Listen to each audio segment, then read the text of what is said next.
Hi, I'm Terry Buettner, and we're here today with another Ward Laboratories edition of Tuesday Thoughts. Today I'm going to talk about baled crop residue and corn residue specifically. A couple of years ago for our blog, I wrote an article about it. And due to the change in fertilizer prices over the last 2 years, the chart that I show the nutrient value being removed, I had a need to update it. And so we thought we would share that with you this morning. And so first thing I'm going to talk about, when you bale off corn residue and remove it from the field, the value of the nutrients that you are taking off of the field that ultimately have to be replaced. For example, and I'll just kind of compare, 2 years ago, 32% UAN, the nitrogen source, was $320 a ton. Now it is $435 a ton. And actually, as of today, it's even higher than that. A year ago, per pound, the nitrogen was 50 cents a pound. Now it's 68 cents a pound. Phosphorus, 2 years ago, was $533 a ton for 1152O. It is now $750 a ton, and I think today is even over $800 from what I've heard last.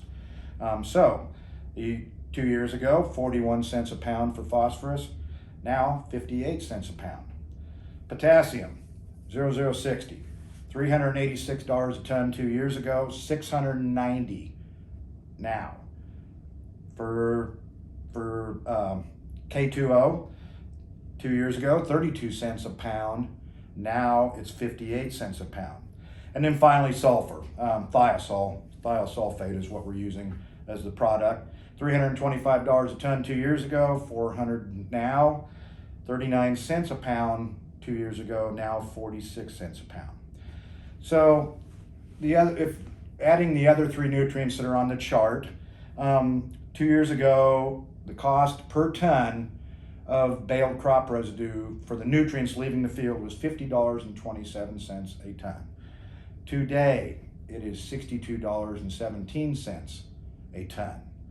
And then when we add in the cost to actually go out and windrow and bale the corn stalks, UNL custom rates is $31 a ton. And so when we total all this together, the total value of the bales is $93.17. Now, today, corn stalks are being purchased by various end users for $50 to $60 a ton. So let's just say it's $60 a ton.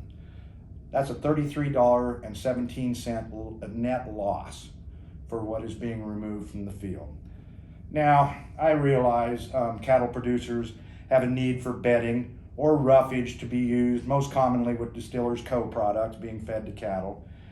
So in that case, I understand totally the need. But I always tell people, just go to an area and only harvest what you need. And for example, in bedding, consider hauling it back out to the area where you removed the residue, spreading it back on, and then think about this. They laid on it. And so, you're going to have manure and urine that's going to be in there. And so essentially what you're doing in that process is importing nutrients back to the field from the other feedstuffs that you were feeding the cattle. And then we really have to think about when you're doing this, especially in the more hilly areas of the country, we want to prevent erosion from wind and from rainfall.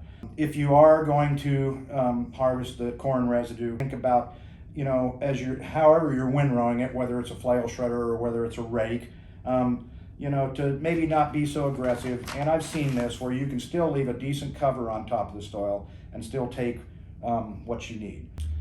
And another option is also planting a cover crop behind the baling process.